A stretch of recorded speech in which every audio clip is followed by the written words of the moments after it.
Assalamualaikum warahmatullahi wabarakatuh. Perkenalkan nama saya Fadullah dengan NIM 2157-2005 dari Prodi Teknik Informatika STMIK Jayakarta. Di sini saya akan membahas dan mempresentasikan tentang materi teknik penyelesaian konflik. Baik, pertama itu ada pengertian konflik. Definisi konflik. Konflik adalah suatu keadaan atau situasi yang muncul ketika terdapat perbedaan, pertentangan atau ketidaksesuaian antara individu, kelompok, atau organisasi baik dalam tujuan, nilai, maupun pandangan. Jenis-jenis konflik, ada konflik internal, konflik yang terjadi dalam diri seseorang seperti kebingungan atau ketegangan antara nilai pribadi dan tujuan yang ingin dicapai. Lalu ada konflik interpersonal, terjadi antara dua orang atau lebih karena perbedaan pendapat, nilai, atau tujuan. Lalu ada konflik kelompok, terjadi antara dua kelompok atau lebih dalam organisasi atau masyarakat yang memiliki perbedaan kepentingan. Penyebab penyebab konflik ada perbedaan pendapat dan nilai. Konflik sering terjadi karena perbedaan pandangan, keyakinan, atau nilai-nilai antara individu atau kelompok yang terlibat. Keterbatasan sumber daya. Ketika sumber daya terbatas, seperti waktu, uang, atau tenaga, orang atau kelompok akan bersaing untuk memperoleh bagian mereka. Lalu ada perbedaan kepentingan. Konflik juga dapat muncul ketika kepentingan pribadi atau kelompok tidak sejalan dengan kepentingan lainnya, seperti dalam keputusan organisasi atau pekerjaan tim. Lalu ada komunikasi yang buruk. Seringkali komunikasi timbul karena miskomunikasi atau kurangnya pemahaman antara pihak yang berkomunikasi baik dalam bentuk verbal maupun nonverbal. Lalu ada perbedaan kepribadian. Terkadang konflik timbul hanya karena perbedaan dalam cara berpikir, bertindak, atau kepribadian yang saling berbenturan. Dampak konflik. Ada dampak positif dan negatif. Dampak positifnya itu mendorong inovasi dan perubahan, membuat kesempatan untuk memperbaiki proses dan memperkuat hubungan jika diselesaikan dengan baik. Dampak negatifnya menurunkan produktivitas karena bisa mengganggu fokus dan kinerja individu atau kelompok, terus mau merusak hubungan antar individu atau tim karena adanya ketegangan yang berlarut-larut dan dapat merusak hubungan profesional atau pribadi. Tiga, menambah stres dan ketegangan. Jika konflik itu berlarut-larut, meningkatkan stres bagi pihak yang terlibat dan menciptakan lingkungan yang tidak nyaman. Lalu, langkah-langkah untuk menyelesaikan konflik adalah satu, identifikasi masalah. Dalam memahami akar penyebab konflik, kita cari tahu apakah yang menjadi pokok masalah utama adalah untuk mencari solusi. Kedua, komunikasi terbuka. Pihak-pihak yang terlibat dalam konflik perlu berkomunikasi secara jujur dan terbuka, menyampaikan perasaan pendapat, kekhawatiran dengan cara yang konstruksif dan memperjelas situasi. Lalu mendengarkan dengan empati, memberikan perhatian penuh dan mencoba memahami perspektif orang lain akan membantu meredakan ketegangan.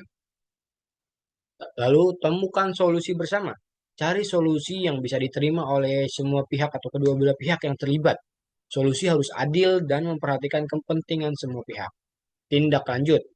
Setelah mencapai kesepakatan, penting untuk memastikan bahwa solusi diterapkan dan mengikuti perkembangan untuk mencegah konflik serupa di masa depan. Teknik untuk menyelesaikan konfliknya pertama negosiasi. Negosiasi adalah proses komunikasi antara dua pihak atau lebih untuk mencapai kesepakatan yang saling menguntungkan. Langkahnya adalah persiapkan dengan baik, tentukan tujuan dan batasan, fokus pada masalah, fleksibel dan terbuka untuk kompromi. Langkah-langkah untuk negosiasi. Yang kedua adalah mediasi. Mediasi adalah melibatkan pihak ketiga yang netral untuk membantu pihak yang berkonflik untuk menemukan solusi yang dapat diterima bersama-sama. Langkah-langkah untuk mediasi adalah pilih mediator yang netral, biarkan masing-masing pihak mengemukakan pendapat, fasilitasi komunikasi, dan ciptakan solusi yang adil.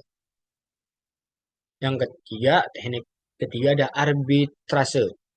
Arbitrase adalah penyelesaian sengketa dengan melibatkan pihak ketiga yang memiliki kewenangan untuk membuat keputusan yang mengikat bagi kedua belah pihak.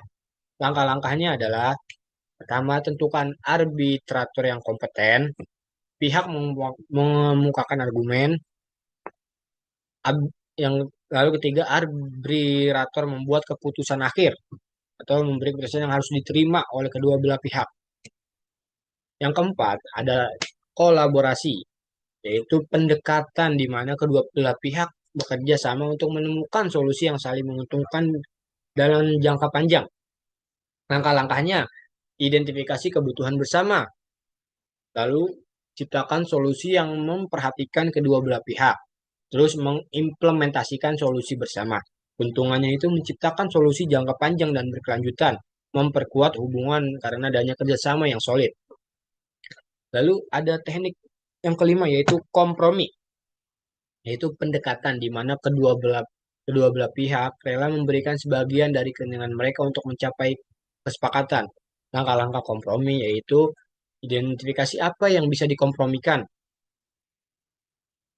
Jadi keduanya harus tahu apa yang mereka anggap penting dan bersedia mengorbankan sebagian. Tentukan batas minimal yang bisa diterima. Lalu setujui solusi bersama. Keuntungannya, solusi cepat untuk situasi di mana konsensus penuh sulit dicapai. Mencegah kerugian besar karena kedua belah pihak mendapatkan sebagian dari keinginan mereka. Teknik yang keenam adalah penghindaran. Penghindaran adalah teknik di mana pihak yang berkonflik memilih untuk tidak menghadapi konflik dan menghindari interaksi yang bisa memicu ketegangan. Langkah-langkahnya menghindari konfrontasi langsung dan menjaga jarak. Alihkan perhatian atau tunda diskusi. Keuntungannya efektif efektif untuk konflik kecil atau yang diperkirakan akan mereda dengan sendirinya. Lalu memberikan waktu bagi pihak-pihak untuk menenangkan diri dan menilai kembali perspektif mereka. Yang ketujuh, ada akomodasi. Akomodasi adalah pendekatan di mana satu pihak lebih mengutamakan kepentingan pihak lain daripada kepentingannya sendiri untuk menjaga hubungan. Langkah-langkahnya itu, tentukan apa yang dapat diserahkan, lalu menghormati kebutuhan pihak lain. Nah, sehingga mendapatkan keuntungan, memperkuat hubungan dan meningkatkan kepercayaan. Dapat efektif jika konflik tidak melibatkan kepentingan utama pihak yang mengakomodasi. Lalu ada juga peran kepemimpinan dalam penyelesaian konflik. Kepemimpinan yang efektif, pemimpin harus menunjukkan sikap adil, objektif, dan mau mendengarkan kedua belah pihak.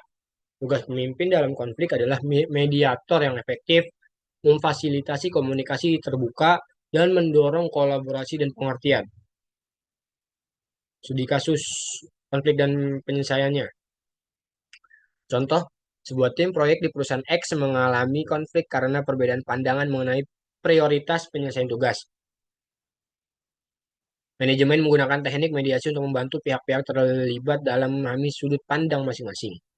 Langkah yang dilakukan adalah identifikasi masalah. Jadi identifikasi bahwa sumber utama konflik adalah perbedaan prioritas.